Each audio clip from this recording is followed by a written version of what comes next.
Hello, everybody out there. This is Terry with Collabo Creative. We are coming at you again. This is another day this week that we wanted to bring some lessons from quarantine, because as everything is opening up out there and we start to consider how we re-engage with the rest of the world and with each other, we thought it would be a great time to highlight some of the really great lessons and reflections that people have been learning during this time of social isolation or social distancing. Because with that time when we spend with ourselves, a lot of times we're able to come up with new thoughts, new reflections, and new lessons learned. So we wanted to be able to share that out with the community so that you are able to take these lessons and maybe apply them as you move out into the world, and certainly think about, some of the lessons that you've learned and even share those with your friends around you. So thank you so much for tuning in.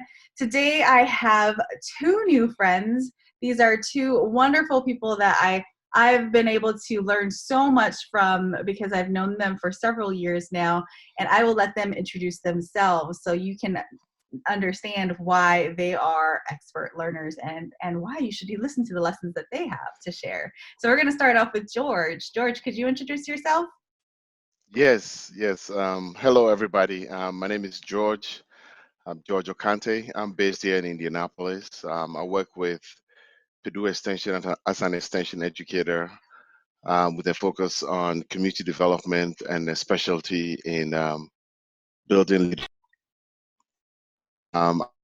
Extension for almost about 20 years now, and I've really been interested in building human capabilities. And so what I basically do is you know review the assets of individuals, groups, and teams within the community, and then look at the resources at the university that will meet the needs of the people. So I work with a number of different organizations within Indianapolis. And for those who are familiar with Purdue Extension, we work with youth, and most of as for the 4-H programs that we do, we have health and human science, we have ag and natural resource, and then we also have community development to go with it. Now, recently, we've also gone into the health and nutrition part. So we also have health and nutrition coordinators who actually help expand our program.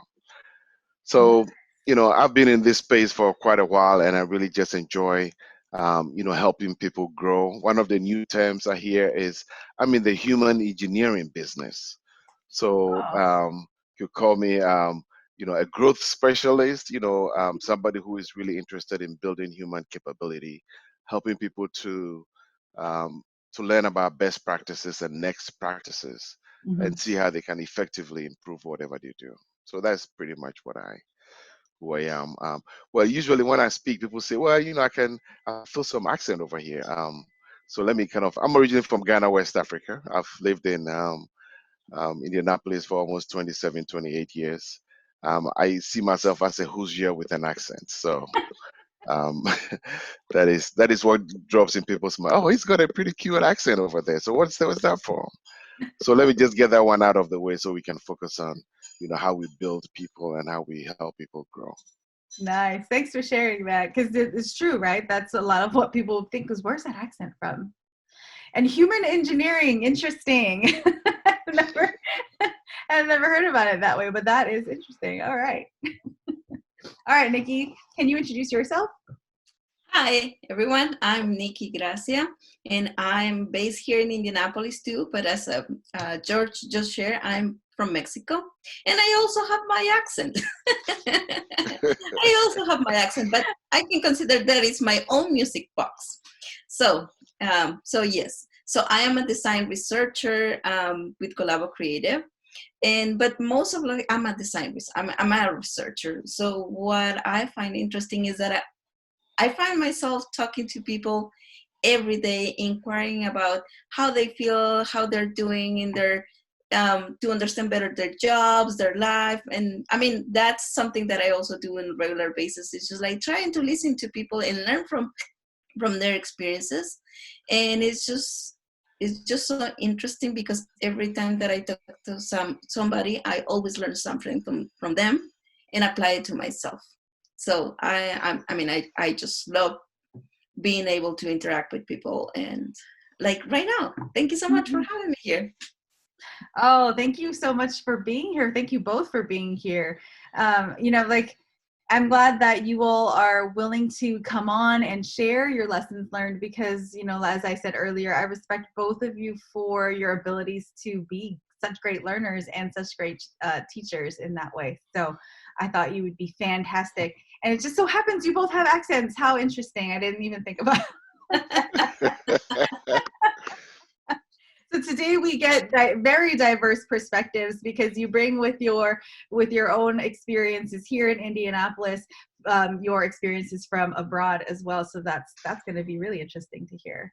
All right. So before we jump into like our big questions, I always like to start with what is one thing that you're grateful for today? So we'll just go around. If we can start with you, George, what's one thing that you're grateful for today?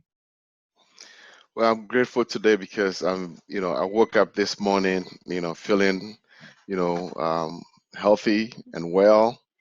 And I just had a good breakfast. My wife prepared some good breakfast for me this morning, so I'm very grateful for that and all the things that she does for me. So it's good to be alive, and it's good to be contributing. You have to be alive to contribute. So I'm grateful for all those things. Nice. Okay, Nikki, what are you grateful for today? So, as I just want to share some of the gratefulness that George just mentioned, like just grateful that I'm here, able to be grateful. That's right. So yeah, I mean, just being here, but most of that the weather is improving despite that today is a storm. I mean, it's raining, but however, let's enjoy that one. It's much better than just snow or gray cold days. I prefer this than cold days.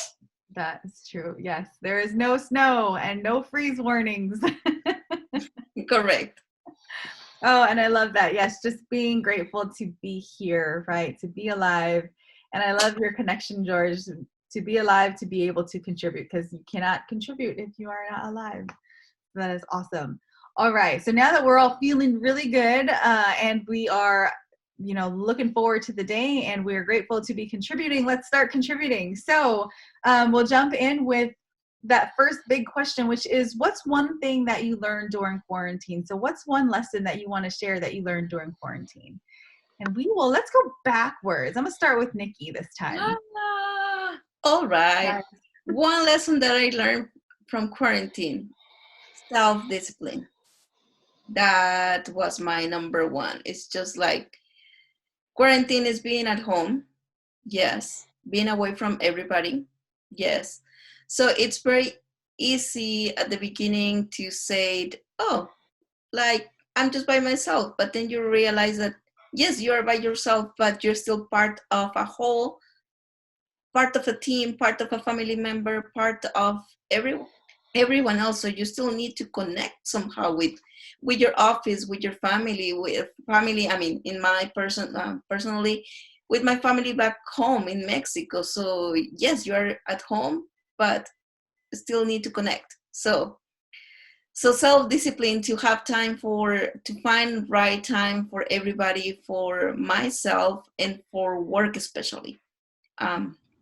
So that's one of the biggest things, is like, okay, self-discipline. I'm gonna get up, I'm gonna wake up, I'm gonna get up, I'm gonna take a shower. And because once again, it's really easy to say, it's like, I'm just here, I'm in my pajamas, I can do whatever I want, but no, it's not like that. But yeah, self-discipline to continue doing the things that you used to do, but in a different way. Nice.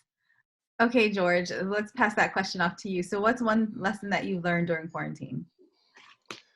Well, I've learned to live with myself alone sometimes, which is good.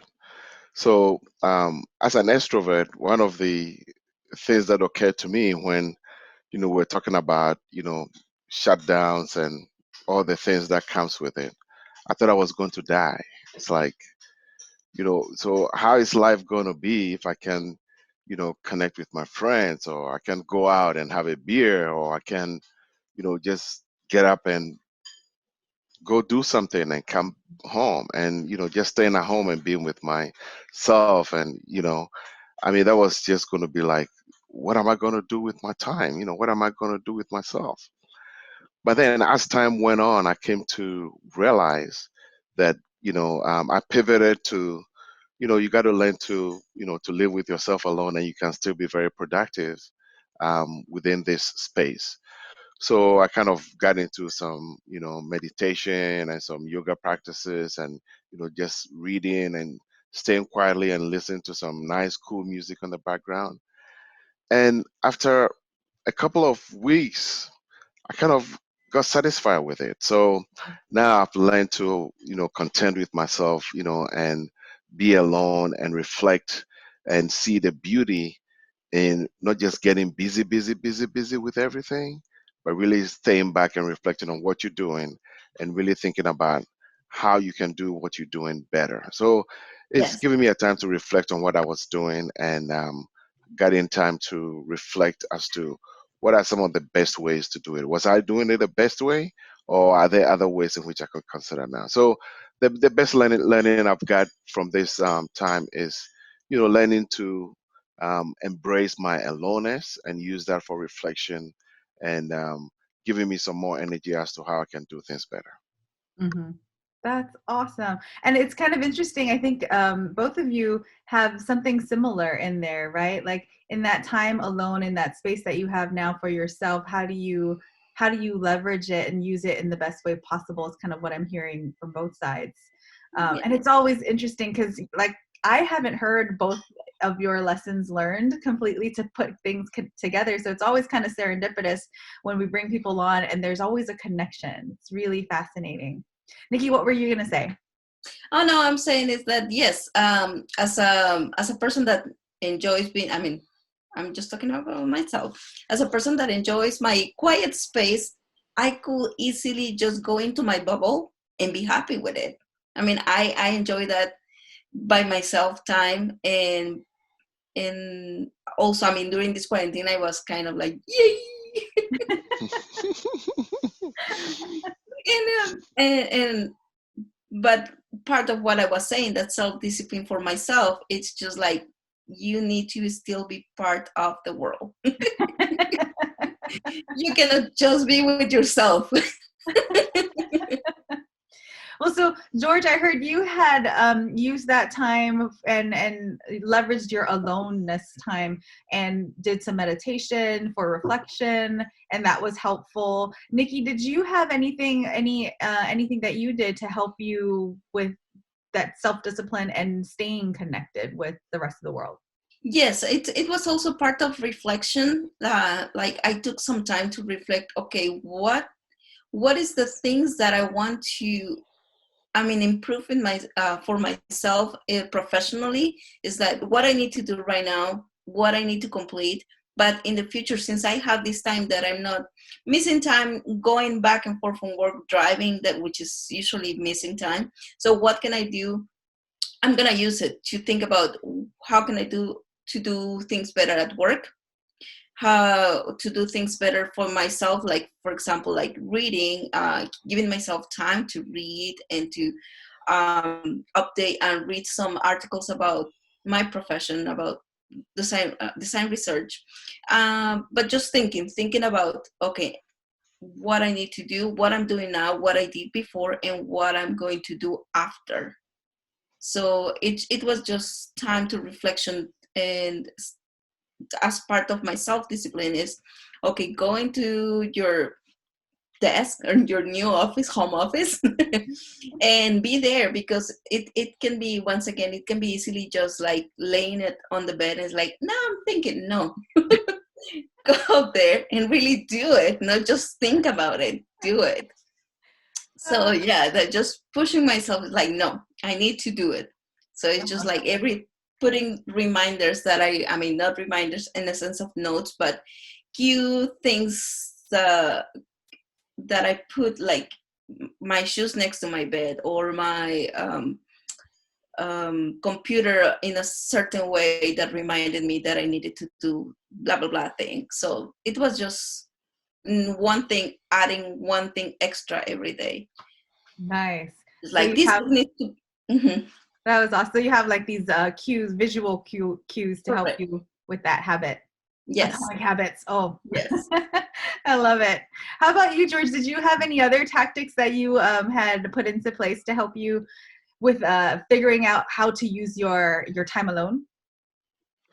Yes, I do a lot of, walking, not as regularly as I want, but at least, 4 out of the, 7 days, I take a walk around my neighborhood, at least about, 3 to 4 miles. Some people do more, but 3 to 4 is just good enough for me. And I do that. So, walking in nature and, just listening to an audio, a podcast or something has always been very helpful for me. Um, at home, what I've also been able to do is I've been evaluating programs that I've been doing and how to, transfer them into a virtual platform. So that has also kept me pretty busy to say, okay, well, I have, you know, 50 page. How do I reduce it to a 2 hour session to give people the key ideas that they need and then give them some other ways to go for some resources? So I've had time to come to that. And it's been very, very, very helpful in terms of doing some work here that relates to what I'm really interested in. But at the same time, giving myself time to, walk in nature, listen to music, um, connect with families, friends, and check in with my colleagues at work, see how they, that is able to, and it's been very helpful. That's awesome. Yeah, thanks for the tips. 3 to 4 miles. That's a long walk. That's a good one. Yeah, it's always tough the first time, but once it becomes, a habit, I think Yes. it's much easier. I have friends who do crazy amount of work in a day. I can't compete with Well, I'm impressed because I think I walk up and down the stairs maybe 10 times. them. And then to the mailbox and back. So I am impressed with 3 to 4 miles. That's a good walk. Um, okay, so just kind of to our last question is kind of focused on how do you think about moving what you've learned into this new reality that we're going to be stepping into as things start to reopen? How do you see what you've learned applying to this new or next reality? What are some practices you hope to take forward and maybe see in other people? And I'll throw that to anyone. Just jump in. Well, I think you know this busyness thing will have to slow down. A lot of work can be done, Mhm. not necessarily just out of the office. And so, we talk about relationships and compassion, and we talk about having empathy for people.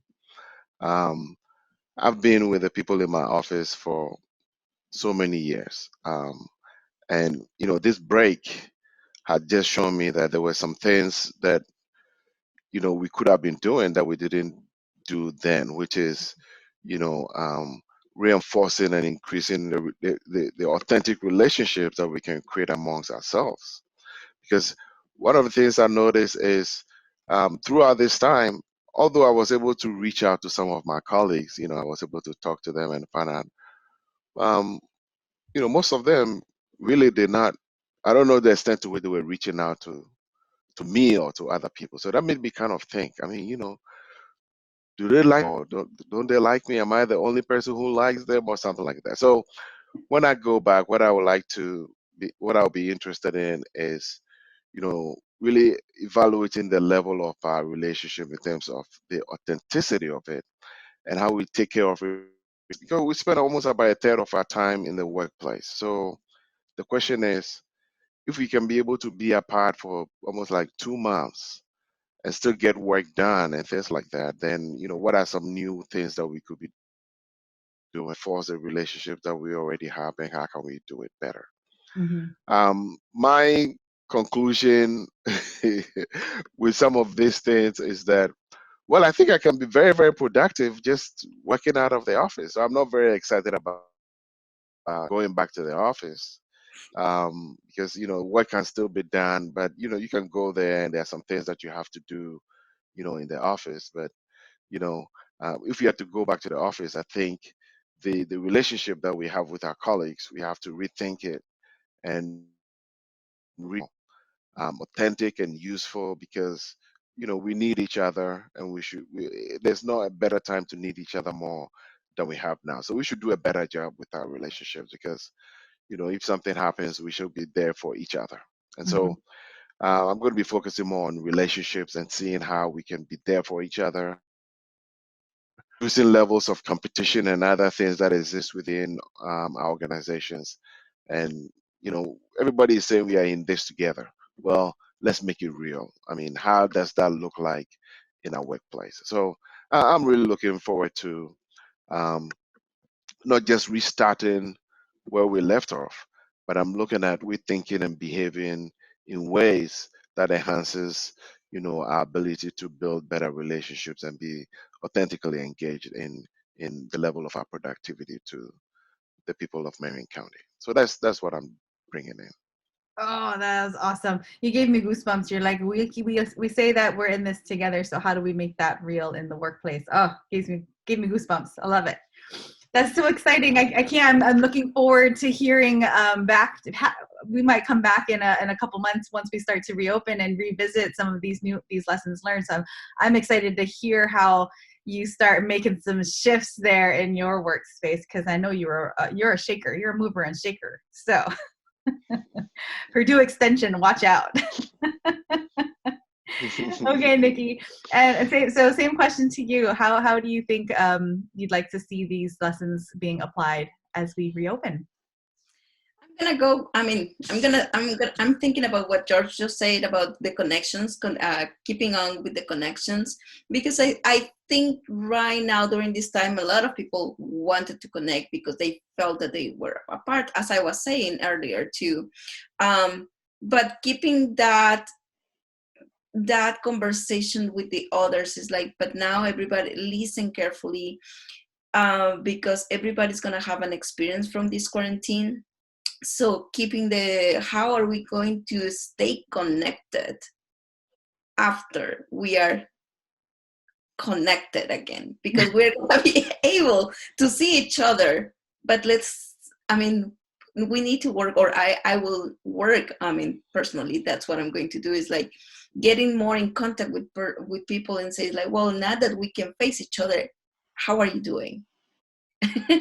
How are you doing? Listen to your stories. How did it go? Because also, once again, connecting through different devices, it was interesting, but it doesn't give you that quality of time, of like closeness. I don't know. So my takeaway is, once we are able to face with people that you care for, is listening to how they're doing, and how you can connect, and how you can listen and transfer what you learn from your experience as well. So yeah, just connect what got disconnected, and connect more. That's how I'm gonna phrase it. It's like we start being connected through devices, but now retake the connection as a person to person, when possible. Because we still need to be careful, because this happened for a reason, right? Yeah. But yeah. That was nice. I love how you phrase that. It's almost because of the forced disconnection, there was a drive for connection, and then starting to think about what is that going to look like when we are brought back into connection, and how are we still going to maintain those authentic connections, right? Yes. Yeah. I love what both you and George are talking about, because it sounds like there's a lot of thought as to how do we keep authentic relationships going? How do we maintain those authentic relationships and show up for each other when we start showing up for each other, right? Oh, that's awesome. So we'll just kind of wrap up because we went through all of the questions. And one thing I just kind of wanted to throw back out was, as we close up, if there's any last comments that you have, any last words of wisdom that you want to share. I want to say, just once that's what I'm gonna do. And my suggestion to everybody is that once you start going out there, don't assume that everybody it's okay just because we're out there. So we should use our listening skills to stop and hear other people's stories of how they experience this quarantine time. Nice. Okay, George, any last thoughts? Yeah. Well, I think I would focus a little bit on Larry Meyer, who is moving me into, human engineering, kind of way of looking at things, learning from, the mistakes of others. So this conversation that we are having right now, um, which will probably be broadcast to, a number of people, they would have made some mistakes. Other people would have made some mistakes. There's some things that we've done well. There's some things that other people have done well. So what Larry Myers says is for us to learn from our mistakes. Mhm. So there were some things that worked and there's some things that didn't work. So what he says is we must learn from from the mistakes of others. Mhm. You will never live long enough to make them all yourself. Yeah. Yeah. I love that. That is so So true. because we can't make all the mistake all by ourselves, I think one of the things we can do is to really pay attention. And when we talk about, empathy, listening, you know, um, being in authentic relations with people, and figuring out ways of creating relationships with people, well, you tend to make mistakes here and there, but we can observe people, we can see how people have done it well, and we can learn from their mistakes, and that is the way in which we can actually improve our ability and our capacity to Mhm. be vital to the human race. Oh, that's fantastic. That is such a great quote to wrap up on. Thank you so much, George, for sharing that. Because you are right. So true, right? We only have one lifetime to live and we can only make so many mistakes as one person. But if we can really cultivate and learn from the mistakes of the collective, right, then how much more can we learn and grow in that? Oh, I love it. Fantastic. This has been so wonderful to hear both of your experiences and learn from the mistakes that you might have stumbled upon during this time, and then those lessons that you've learned from them and being able to share them back with us. I'm so appreciative that you are willing to share this time with me and the rest of our community, and hopefully everyone out there, if you are watching, that you are able to connect with some of these experiences that both George and Nikki have had and be able to take those and think about how you are thinking about moving back into this world where we are going to be able to reconnect, and how are you going to maintain those authentic connections, and maybe ask people, what are some of the mistakes you made during quarantine and what did you learn, so that we can leverage that collective mistake making and learn from all of those. So thank you again. If you liked this video, make sure you subscribe and like it so that you will know when our next one comes, because we will have another video for you tomorrow with another few expert learners that will share their lessons learned from quarantine. Thanks again for joining us. Thank you both for joining us, and thank you for sharing your expertise. We'll see you later.